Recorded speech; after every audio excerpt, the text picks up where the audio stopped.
Voilà. Ici, maintenant, on va retirer le fond. Ça, c'est facile, le fond blanc. Mais il nous reste l'ombre. Alors, on va d'abord retirer le blanc, qui est plus facile. Tout d'abord, n'oubliez pas, si le calque est verrouillé, double-clic, déverrouiller. Voilà. Maintenant, je reprends ma petite baguette magique comme tout à l'heure. Je suis à 80 de tolérance. Mais attention, il faut que je clique sur pixel contigu. Sinon, il va me faire quoi? Il va me retirer le blanc des yeux. Vous voulez qu'on essaye? Clac, je clique là. Ah, là, la photo, elle est lourde.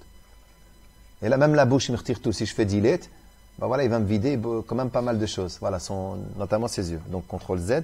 Quand c'est une seule fois, ben ça va. Il n'y a pas de problème. Je prends ma baguette. Je désélectionne ceci. Je clique là. Là, il a été un peu trop loin ou pas. Il a pris des petites taches à l'intérieur. Ah oui, il faut que je clique là-dessus, forcément. Voilà. Là, c'est plus ou moins propre. Mais vous allez me dire qu'il manque à l'intérieur des bras. Ah ben, ce n'est pas difficile. Je sélectionne le petit trou là. J'appuie sur toujours ma baguette magique. Si j'appuie sur la touche... attendez, hop. La touche Shift, donc la flèche pointée vers le haut du clavier, c'est un plus. Ça me rajoute le reste. Et là, vous remarquez quelque chose, je suis en train de couper plus loin. J'ai été trop loin. C'est normal, parce que je suis à 80. Je remets 32, ce qui est par défaut. Je reclique une fois, je reclique. Là, je suis vraiment au bord de son coude. J'appuie sur la touche Shift pour additionner, rajouter des autres zones. Voilà. C'est vrai que j'ai un peu coupé un peu trop là, mais c'est pas grave. Il suffisait de diminuer dans la tolérance. Hein. Là, soit je me balade ici et je vais chercher là où il y a les cheveux. Parce que le cheveu noir, c'est fermé. Donc, je clique ici pour prendre les zones qui sont à l'intérieur également. Puis, je me déplace avec mon navigateur. J'appuie sur Shift et je commence à prendre les autres zones.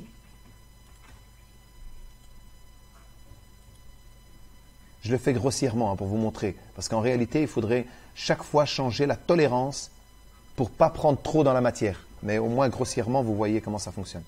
Est-ce que son bras ici? Oui, voilà, là aussi. Voilà. Donc le reste, ça je ne peux pas. C'est fini jusque-là. Si je prends le gris, je vais cliquer plus là. Regardez, il m'a pris une partie du gris. Mais il me laisse encore une partie du gris. Vous avez vu, il m'a déjà éliminé une petite partie. Je suis déjà sauvé. Puis je vais ici. Pourquoi il m'a pris celui-là et pas celui-là? Parce que celui-là est plus sombre que ça. Donc pour lui, ce n'est pas la même tolérance de couleur. Donc je clique ici. Voilà. Je clique là. Voilà. Ici, j'en ai encore un peu. Toujours en appuyant sur Shift, hein, n'oubliez pas. Hein. Ici, devant sa chaussure. Voilà. Je me déplace. Là-bas, c'est bon. C'est bon. Voilà.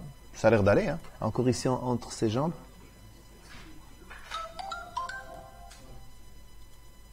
Voilà.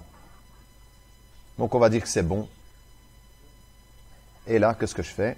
Double-clic ma loupe, je vois. Et je fais un delete. Je fais une fois un delete. Une fois. Et maintenant, je fais un contour progressif. Parce qu'en fait, là, il est coupé partout, mais raide. Tout est raide. Et si j'avais fait le contour progressif avant, le problème, c'est qu'il m'aurait laissé un tout petit peu de blanc partout. Tout le contour. Parce que j'aurais fait un contour progressif, c'est-à-dire qu'il va diminuer un petit peu la dureté de la suppression de la matière. Donc maintenant, je reste toujours avec mon outil de sélection tel qu'il est là. Je clique bouton droit en ayant l'outil de sélection. Et là, je fais contour progressif et je mets un. C'est largement suffisant. Un seul pixel. Et je refais un delete. On dirait qu'on ne voit rien, mais en réalité, il s'est affiné. Le bord, il est plus... Je vais mettre ça comme ça. Il est plus doux. On peut le voir quand je vais mettre un fond derrière. Donc maintenant, je mets un fond derrière pour voir si c'est bon. Je fais un nouveau calque.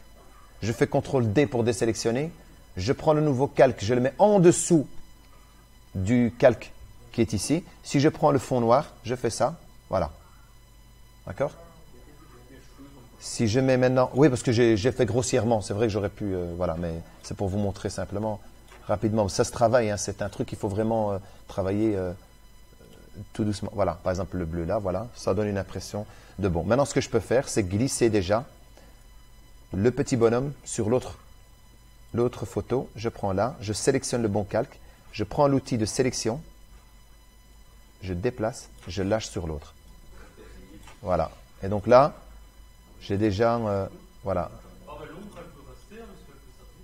Voilà. Voilà, donc ici, j'ai déjà... mais ce n'est pas tout à fait la même ombre. Voilà, donc ici, je l'ai déjà posé sur la main de l'autre.